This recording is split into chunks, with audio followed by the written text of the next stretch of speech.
اللهم صل وسلم وبارك على سيدنا محمد أفضل الخلق وعلى آله وصحبه وسلم. يا مساء السعادة والفل والياسمين لأحلى إخوات في الدنيا كلها.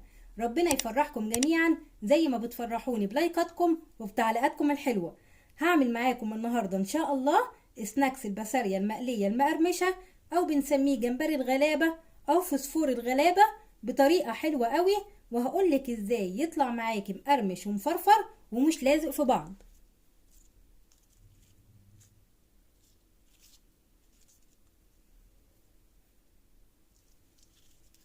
وهقدم معاه رز احمر في منتهى الجمال. بس في الاول حطي لايك حلو زيك للفيديو، ولو انتي لسه مش مشتركة معايا شرفيني باشتراكك يا قمر. وتعالوا يلا مسمي الله ونشوف هنعمل جمبري الغلابة ازاي. معايا هنا نص كيلو من البسارية مغسولة ومتنضفة كويس. انا بحب اشيل راسها بالخط الصغير بتاع الامعاء او الاحشاء بتاعتها. في ناس بتحب تاكلها كده على بعضها، بس انا بنضفها. سايبه كام واحده انضفهم معاكم. بشيل راسها بالراحه كده بايدي، وانا بشيل راسها بيتشال معاها الاحشاء او الامعاء بتاعتها.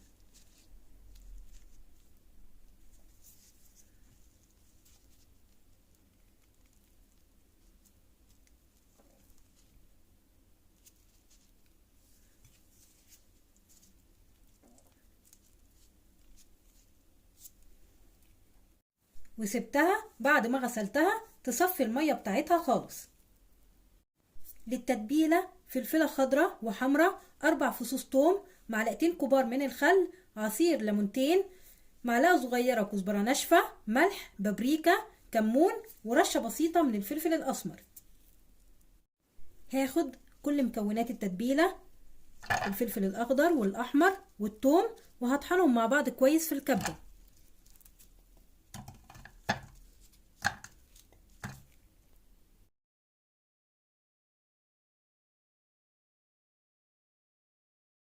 بعد ما طحنت الفلفل والثوم هضيف عليه البهارات وعصير الليمون والخل ورشه فلفل اسمر.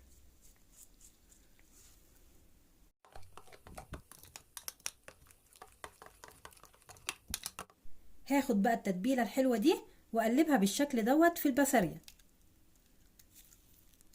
انا مش بقلبها بمعلقه علشان ما تتهراش، انا بنطقها كده في قلب الطبق.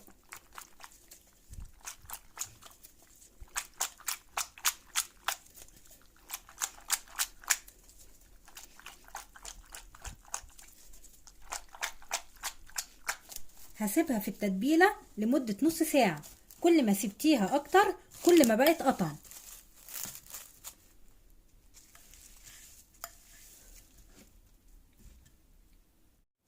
هعمل دلوقتي رز احمر جنب البسارية.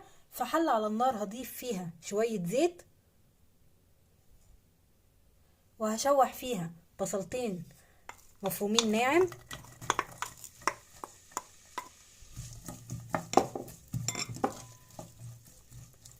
وهسيبهم لحد لما ياخدوا لون ذهبي غامق.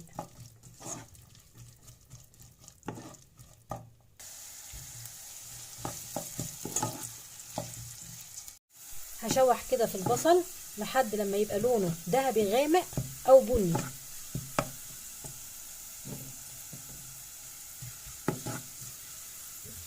هضيف عليه كوبايه من الميه ومعلقه صغيره من الملح،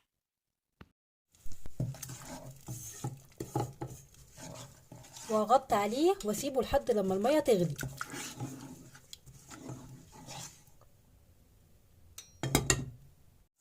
هنزل بعد كده بالرز.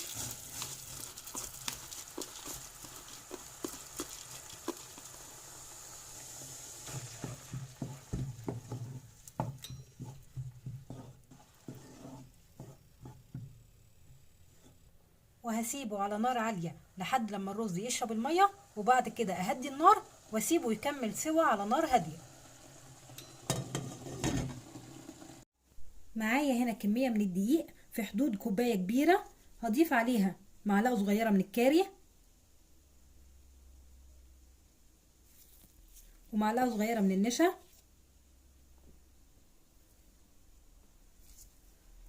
ممكن تستغني عنهم، ما تضيفيش اي حاجة على الدقيق، بس النشا بيخليه كريسبي اكتر. هضيف بقى البسارية شوية بشوية في الدقيق.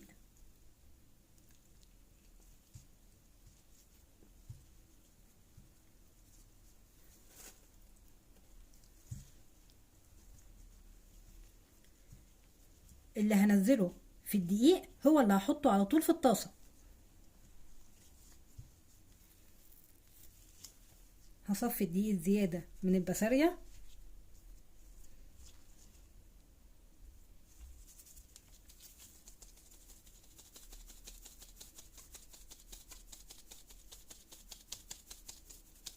علشان يبقى مفرفر.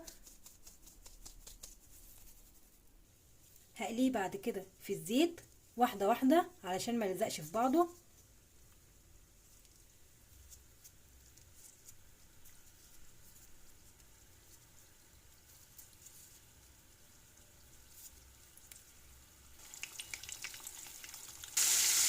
مش بياخد وقت خالص، 3 دقايق وهتسمعي صوت القرمشة بتاعته وهو في الطاسة. بيبقى عامل زي الجمبري الصغير المقرمش.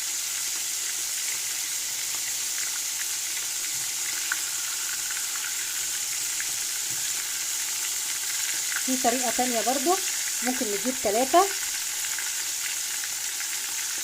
ونمسكهم في ديل بعض.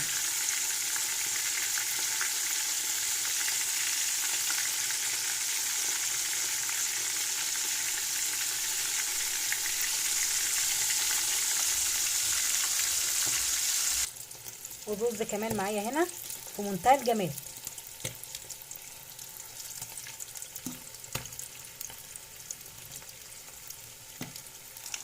هنطلعه بعد كده على طول في مصفى علشان يفضل ناشف ومقرمش. المناديل هتخليه طري شويه.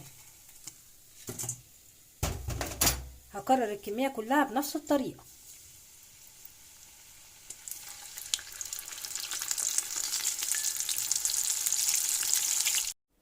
مفيش اسهل ولا ابسط من كده. هقدمه في طبق فيه جرجير وهزينه بالليمون.